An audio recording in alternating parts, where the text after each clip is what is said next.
할렐루야. 오늘도 거룩한 주님과 함께 주님의 은혜 안에 거하며 또 하나님 아버지를 그리고 이 땅에 우리의 어버이를 사랑으로 섬기고 돌보는 저 여러분 될 수 있기를 주님의 이름으로 축원합니다. 오늘 본문에는 채색옷이라는 아름다운 옷 한 벌이 등장합니다. 이 옷은 야곱이 요셉에게 준 아주 특별한 사랑의 표시였습니다. 12명의 형제가 있었지만 오직 요셉만 이 채색 옷을 입었어요. 한 사람을 높이게 되면 그동안 다른 사람들 마음속에는 질투와 상처가 쌓이게 되죠. 결국 그 옷은 피에 젖은 채 아버지께로 돌아오게 됩니다. 여러분, 죄는요, 처음에는 아주 작게 보이고 보이지 않는 것 같이 느껴져도 결코 그 자리에서 멈추지 않습니다. 마음의 죄는 결국 관계를 깨뜨리고 가정을 무너뜨리고 눈에 보이는 상처로 드러나게 되어 있어요. 오늘 본문이 우리에게 주는 메시지는 이거예요. 하나님은 자기 백성을 사랑하시기에 때로는 숨겨진 죄를 드러내시고 그 상처를 고쳐주신다는 거예요. 하나님은 자기 백성을 버리지 아니하시기에 때로는 아픈 방식으로라도 그 죄를 드러내십니다. 그리고 그 무너진 것을 다시 세우십니다. 그러므로 오늘 설교의 주제는 이거예요. 보여줄까요? 사람의 악은 하나님의 뜻을 무너뜨릴 수 없습니다. 하나님은 그 악을 드러내시고 그 악마저 사용하셔서 우리의 구원의 길을 열어주시는 분인 줄로 믿습니다. 그러므로 여러분, 오늘 우리는 우리의 죄악을 숨기지 말아야 돼요. 드러내고 하나님 앞에 고백하며 회개해야 합니다. 동시에 사람의 악보다 더 크신 하나님의 긍휼과 하나님의 뜻을 의지해야 합니다. 미움은 하나님의 뜻을 대적하게 만듭니다. 18절을 볼까요? 요셉이 그들에게 가까이 오기 전에 그들이 요셉을 멀리서 보고 죽이기를 꾀하여. 여러분, 얼마나 무서운 말입니까? 요셉은 아직 형들에게 도착하지도 않았어요. 아직 어떤 말도 하지 않았어요. 아무런 행동도 취하지 않았어요. 그런데 이미 형들의 마음속에서 요셉은 죽이겠다, 죽었어요. 이미 결론을 내린 거죠. 저 녀석이 없어져야 우리가 산다. 저 녀석이 없어져야 내 속이 시원하다. 여러분, 이런 마음이 바로 미움입니다. 미움이 생기면 상대방을 이해하려고 하지 않아요. 대화를 시도하려고 하지 않아요. 미움은 이미 그 마음속의 법정에서 상대방을 정죄해 놓아버렸습니다. 사랑하는 여러분, 사람이 미움에 붙들리게 되면 상대방을 사람으로 보지 않습니다. 형제로 보지 않아요. 하나님의 형상을 지닌 존재로 인정하지 않습니다. 그저 문제덩어리, 꼴 보기 싫은 사람, 없어지면 좋을 사람으로만 보기 시작하는 거죠. 형제들이 요셉을 보고 뭐라고 말합니까? 꿈꾸는 자가 오는도다. 그런데 여러분, 이 말은 칭찬이 아니에요. 멸시고 조롱입니다. 이미 그들 마음속에서 요셉은 그들의 형제가 아니었습니다.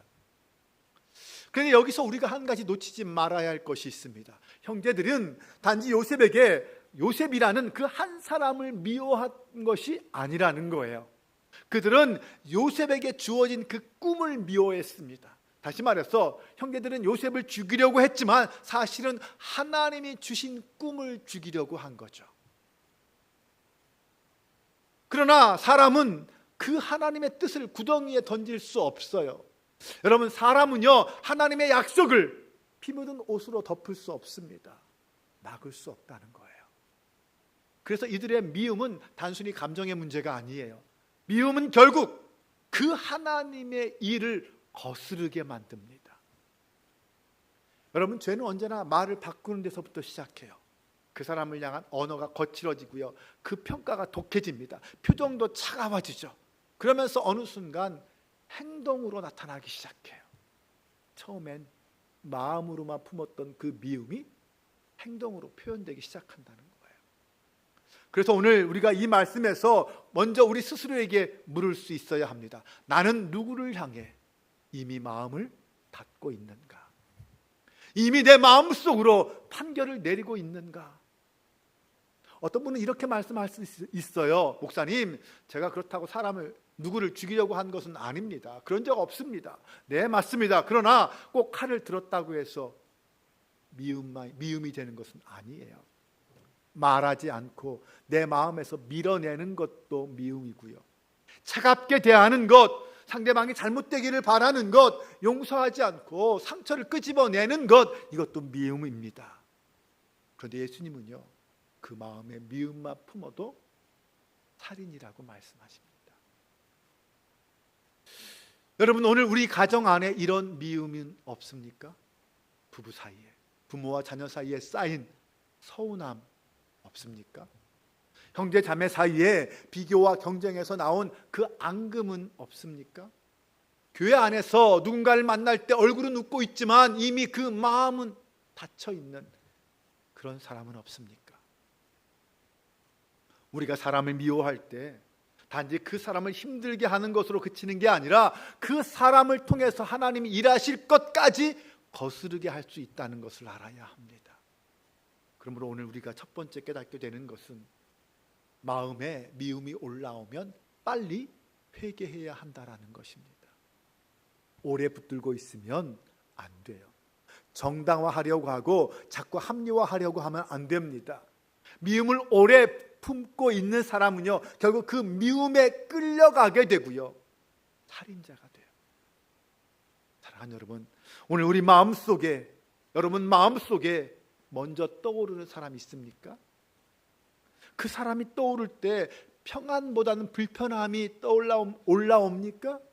그의 잘됨이 기뻐하지 못하고 있습니까? 그렇다면 오늘 우리는 회개해야 합니다. 지금 회개해야 돼요. 하나님 앞에 정직하게 고백해야 합니다. 주님, 지금 제 안에 미움이 있습니다. 제 마음이 병들었어요. 저를 긍휼히 여겨주세요. 우리의 미움은요, 결국 십자가 앞에서 다 드러나게 되어 있습니다. 우리는 하나님을 사랑하는 사람이 아니라 하나님의 아들을 거절한 사람들이에요. 그러나 예수님은 그런 자기를 미워하는 자들을 위해서 십자가에서 죽으셨습니다. 죄는 양심을 무디게 만들고 사람을 도구로 만듭니다. 23절 이하를 보면 형제들이 요셉의 채색 옷을 벗기고 구덩이에 던집니다. 그리고 25절을 보면 아주 충격적인 이야기가 나와요. 그들이 앉아 음식을 먹다가. 여러분, 이 부분을 읽을 때마다 저는 얼마나 속상한지 몰라요. 본문 창세기 37장에 보면 그 요셉의 울부짖음에 대한 이야기가 직접 기록되어 있지는 않아요. 그런데 42장 21절로 가면 나중에 형들이 애굽에서 요셉을 만난 이후에 이런 고백을 해요. 그가 우리에게 애걸할 때 그 마음의 괴로움을 보고도 듣지 않았었다. 무슨 말입니까? 그 구덩이 속에서는 침묵이 있었던 게 아니라는 거죠. 형제들이 외면한 동생의 울부짖음, 그 고통의 호소가 있었다는 거예요. 그런데 그 순간 요셉이 살려달라고 울부짖는 그 순간 형들은 뭐하고 있었어요? 앉아서 밥을 먹고 있었어요. 여러분, 이게 바로 죄로 인해 굳어진 사람의 모습이에요. 자기가 만들어낸 그 고통의 곁에서 태연하게 밥을 먹고 있어요. 자기가 상처 준 그 사람을 외면한 채 어떻게 그렇게 편안하게 밥이 넘어갈까요? 여러분, 사람이 죄에 무뎌지면 이렇게 무섭습니다.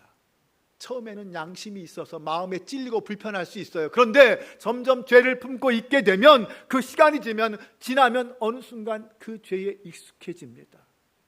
나중에는요, 자기가 잘못한 일 그 옆에서도, 그 사람 옆에서도 아무렇지 않게 살아가요.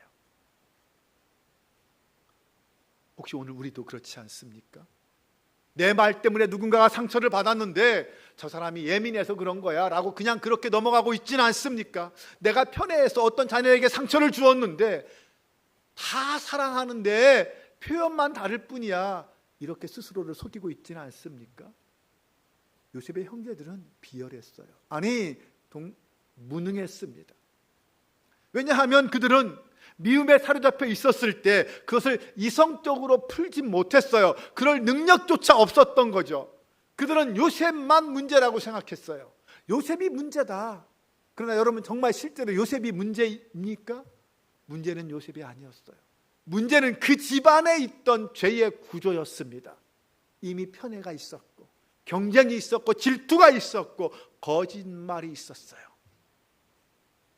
그런데 형제들은 그 죄의 뿌리를 다루지 않아요. 그저 눈앞에 보이는 한 사람 요셉만 치워버리면 된다라고 생각한 거죠. 그렇다고 해서 그 집안의 죄의 문제가 사라집니까?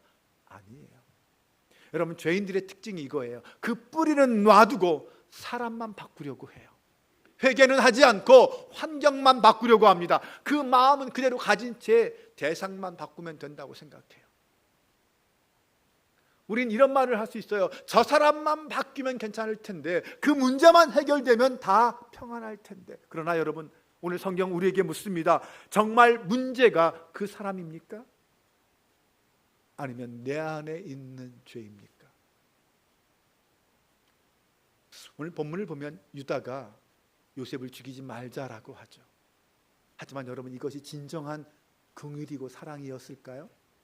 동생을 사랑해서 그런 겁니까? 아니에요.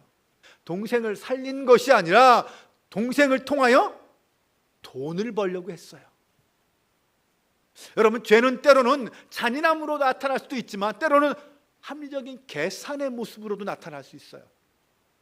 더 심하고 악한 죄를 피했다고 해서 그가 의로운 것 아니에요. 여러분, 이건 오늘 정말 우리에게 중요합니다. 우리는 보통 이렇게 생각하죠. 그래도 나는 저 사람보다는 나아.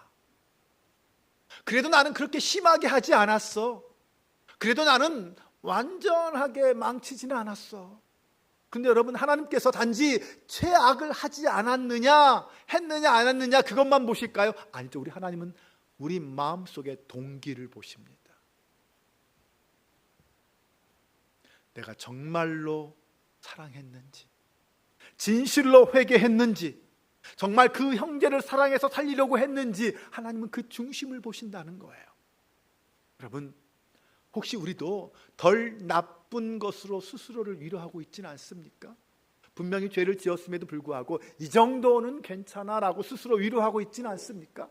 우리의 가정에서, 교회에서, 인간관계 속에서 그렇게 죄를 가볍게 취급하고 여기고 있지는 않습니까? 오늘 하나님 우리에게 말씀하십니다. 덜 악한 것이 선은 아니다. 덜 잔인한 것이 거룩은 아니다.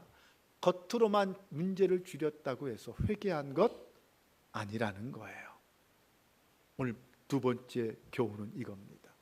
문제를 사람에게서만 찾지 말고 그 죄의 뿌리를 먼저 내 안에서 찾으십시오.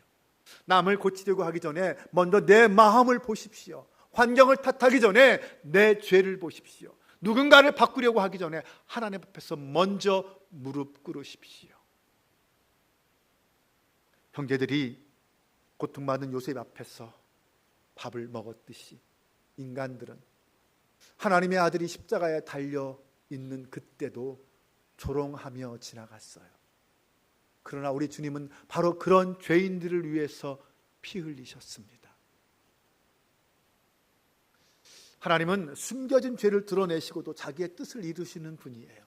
31절과 32절을 보면 참 기가 막힌 이야기가 나오잖아요. 형제들이 숫염소를 잡아서 요셉의 옷에 그 피를 묻혀 적십니다. 그리고 아버지께로 가지고 가요. 우리가 이것을 발견하였으니 아버지의 아들의 옷인가 보세요. 확인해 달라는 거예요. 얼마나 잔인합니까? 그들이 발견한 거예요? 아니잖아요. 그들이 만들고 꾸미고 조작한 거잖아요. 그런데도 마치 아무것도 모르는 사람인 양 행동하고 있어요. 여러분, 죄가 이렇게 위선적입니다. 죄는 자기가 상처를 만들어 놓고도 피해자인 척해요. 그런데 여기서 아주 중요한 것이 채색 옷입니다.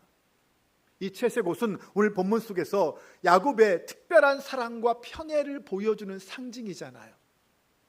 이 옷은요, 이 가정 안에, 이 야곱의 가정 안에 숨어 있는 그 편애와 질투와 경쟁이 그 상처가 밖으로 드러나는 상징으로 기능하고 있어요.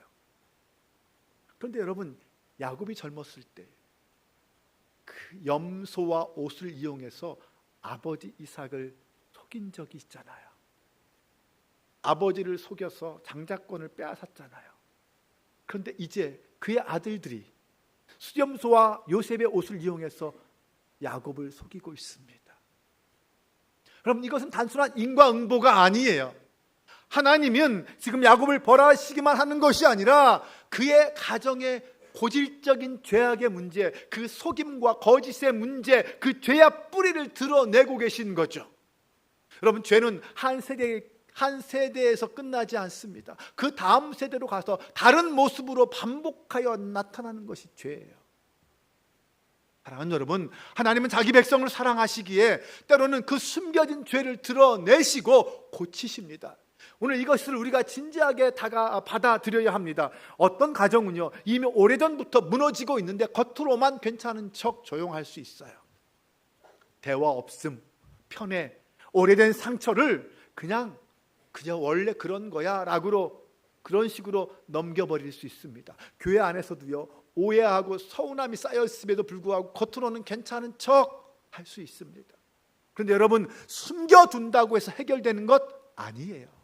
말하지 않는다고 해서 없어진 것 아닙니다. 덮어둔다고 사라지는 것 아니에요. 회개하지 않는 죄는 사라지지 않습니다. 회개하지 않는 죄는 사라지지 않습니다. 언젠가 피 묻은 옷이 되어서 우리 삶의 어느 곳에 상처로 남게 되고요, 때로는 관계 속에서 악한 열매로 드러나기도 합니다. 그것이 자녀의 반응일 수도 있고요, 부부관계의 냉랭함일 수도 있습니다. 때로는 공동체의 분열로도 나타날 수 있어요.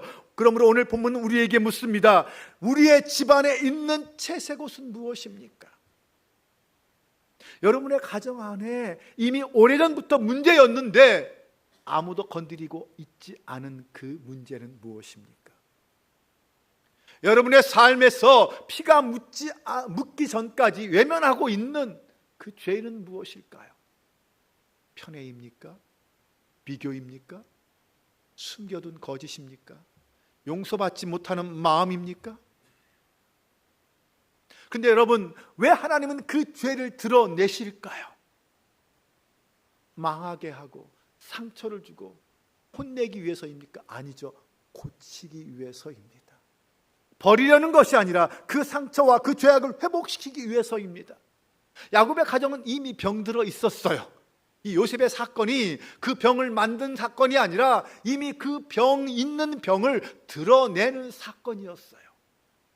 그리고 하나님은 그 고통스러운 사건을 통해서 결국 그 가정을 고치시고 회개하게 하시고 다시 만나게 하십니다. 여기서 우리는 복음을 볼 수 있어야 합니다. 야곱의 가정을 향한 그 하나님의 행하심은 포기가 아니었어요. 사랑의 수술이었고 거룩한 치료였습니다. 그러므로 오늘 세 번째 교훈은 이거예요. 하나님이 드러내실 때 숨지 말고 회개하십시오. 들킬 때까지 버티지 말고 먼저 자백하십시오. 무너진 다음 울지 말고 지금 돌이키십시오. 여러분, 오늘 우리는 먼저 그리스도에게로 가야 합니다. 오늘 본문은 요셉의 이야기지만 사실 우리를 예수님에게로 인도하고 있어요. 요셉은 형제들에게 미움을 받고 그 옷도 빼앗기고 은 20에 팔렸어요. 예수님도 자기 백성들에게 미움받아서 십자가 앞에서 옷 벗김을 당하시고 은 30에 배신당하셨습니다. 요셉은 낮아짐을 통하여 형제들을 살리는 통로가 되었지만 예수님은 죽기까지 낮아지심으로 우리를 살리는 구원이 되어주셨습니다. 하지만 오늘 이 두 이야기 속에는 결정적인 차이가 있습니다. 요셉의 옷에 묻은 피는 죄를 감추기 위한 피였어요. 그러나 예수 그리스도의 피는 우리의 죄를 없애기 위한 피입니다. 형제들은 피로 거짓을 꾸몄습니다. 그러나 하나님은 그리스도의 피로 생명을 주셨어요. 그러므로 오늘 우리에게 필요한 것은 자기 변명이나 자기 합리화가 아니에요. 예수 그리스도입니다. 내 안에 미움과 편애와 오래된 상처가 있다면 그것까지 가지고 주님 앞에 나아가야 합니다. 오직 예수 그리스도의 피만이 그 모든 죄를 씻는 은혜를 줄 수 있기 때문이죠. 그리고 마지막으로 37~6절은 이렇게 말합니다. 요셉은 애굽으로 갔고 보디발의 집에 팔렸다. 요셉의 형들은 이제 요셉은 끝났다고 생각했어요. 그런데 하나님은 지금 그를 구원의 자리로 옮기고 계셨습니다. 사람의 악은 하나님의 계획을 멈추게 하는 것 같지만 오히려 하나님이 이루실 그 계획 안으로 들어가게 하고 있습니다. 사랑하는 여러분, 오늘 말씀을 정리합니다. 사람의 악은 하나님의 뜻을 무너뜨릴 수 없습니다.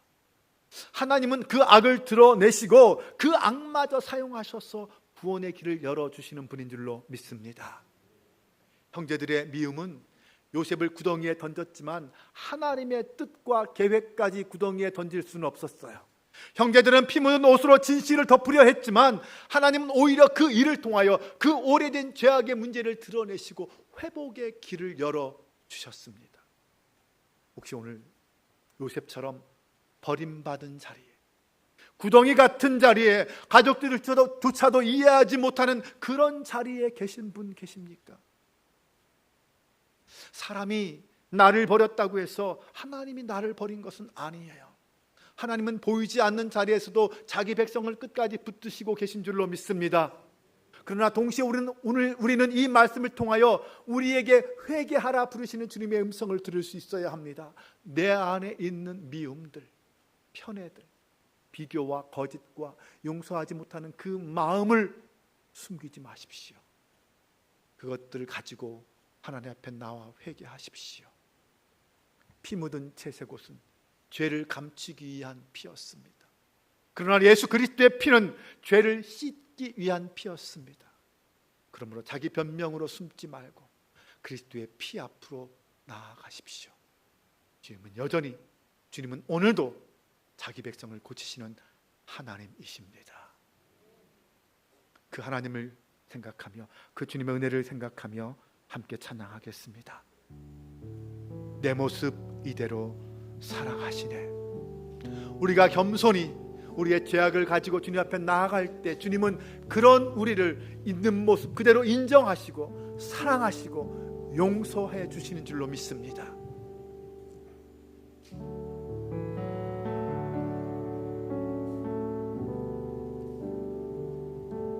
내 모습 이대로 사랑하시네. 연약한 그대로 사랑하시네. 나의 모든 발걸음 주가 하시나니 날 인도하소서. 내 모습 이대로 사랑하시네. 연약함 그대로